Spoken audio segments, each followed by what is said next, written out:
Every founder who's ever tried to build something real knows this feeling deep inside, that knot of fear, frustration, and exhaustion that nobody wants to admit.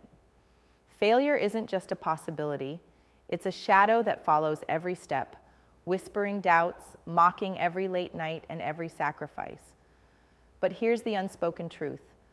Founders are pretending not to know just how close to that edge they are every single day. They act like failure is an enemy they can defeat with hustle, luck, or sheer willpower, but what they don't say out loud is that failure is waiting in every crack.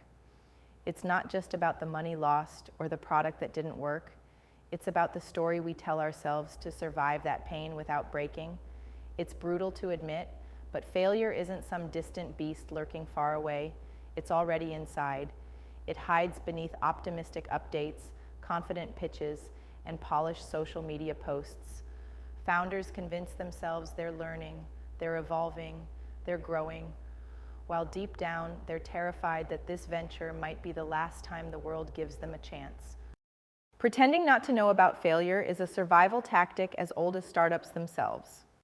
It's the way founders cope when the isolation swallows them whole, when the weight of expectations suffocates their creativity, and when their vision starts to feel like a mirage. So why do founders pretend? Why is denial the language of entrepreneurs? It's not because they're delusional or reckless. It's because the world around them demands proof of progress. Investors want traction, customers want confidence, and teams need a leader who looks unbreakable. Pretending shields founders from shame and from the domino effect of losing everything they've put into this fight. But that shield also traps them in loneliness, a place where doubts multiply, and no one dares to say out loud that the framework they built might be falling apart. Here's what's truly heartbreaking. This act of pretending keeps founders away from the one thing that could save them: real connection. Not the surface-level networking or empty advice repeated in every startup event, but genuine, brutal honesty with themselves and others who understand that failure isn't a dead end. It's part of the path forward. Founders are caught in a loop where admitting failure feels like giving up, but pretending eventually breaks them down piece by piece. It's a trap built on fear, pride, and the illusion of control. And in this chaos, founders lose sight of the one truth that can flip their reality. Failure isn't the enemy. It's a teacher, a compass, a signpost pointing towards transformation. Look, nobody talks enough about how messy failure really is. It's not just about picking yourself up and trying again. It's about grieving, questioning, and sometimes tearing down everything you thought you knew before rebuilding it stronger. The founders who succeed are not the ones who never fail. They are the ones who accept failure as part of becoming who they need to be. They embrace the discomfort of the unknown, the embarrassment of setbacks, and the pain of losing what they loved. Because failure has the power to break the false narratives we hold about ourselves, the stories of perfection, control, and inevitability. When those narratives crumble, real growth begins. This is where it gets hard and real. To transform failure from a dead end into a launch pad, founders need to do something radical. Stop pretending they have all the answers. Stop hiding the cracks in their journey. Stop playing the game of perfection set by investors, media, or social expectations. Instead, they must lean into vulnerability with ruthless honesty.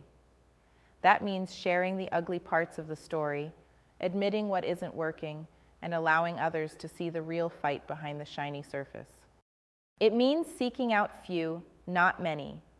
Few who burn as fiercely, who understand the lonely nights and the desperation to prove worth beyond metrics and scale. But this honesty alone isn't enough. Founders also need a different kind of support network, one that honors individuality, doesn't demand conformity, and values radical authenticity. Imagine a space where founders can bring their chaos and contradictions without judgment, where failure is dissected not as shame, but as data and wisdom. This kind of alliance creates not just emotional relief, but strategic power.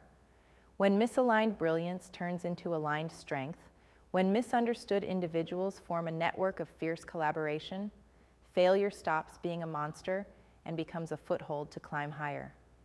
Now, here's the part most founders miss. Patience is their secret weapon. The world screams for quick wins, fast growth, and viral moments, but real transformation plays the long game.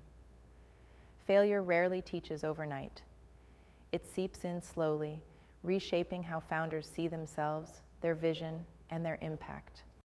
Founders who learn to stay with failure, to sit in its discomfort, to listen closely to its lessons instead of running away, build resilience that no amount of luck or funding can buy. It's messy, disorienting, and often lonely, but it's the only path to becoming truly sovereign in a world that constantly tries to steal your spark. So how to start? First, stop pretending. Admit that failure is real and not a sign of weakness. Then, get brutal with your self-reflection. Look where you've been blind before. What truths have you been avoiding about your product, your market, your own limits? Next, start connecting with the few who get it.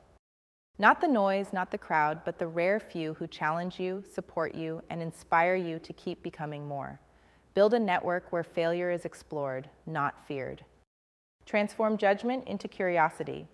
Finally, commit to the long game. Understand that failure is not a final chapter, but part of the story's spine, the foundation on which the next level stands. Nothing about this process is comfortable or easy. It's almost entirely the opposite. But that's exactly why it's rare and powerful. The founders who dare to live through failure, who stop pretending and start processing, who choose patience over panic, they are the ones who will shape the future no one sees coming.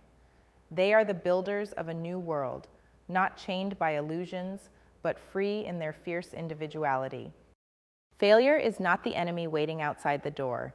It's the fire burning inside, waiting to forge the founder who refuses to settle. Stop pretending not to know it. Face it, own it, use it. Because on the other side of that fire lies something every founder craves but few ever reach. True freedom to create on your own terms, a world made by your hand, a legacy not borrowed, but born from raw, unfiltered courage. That's the truth few dare to say, and even fewer live.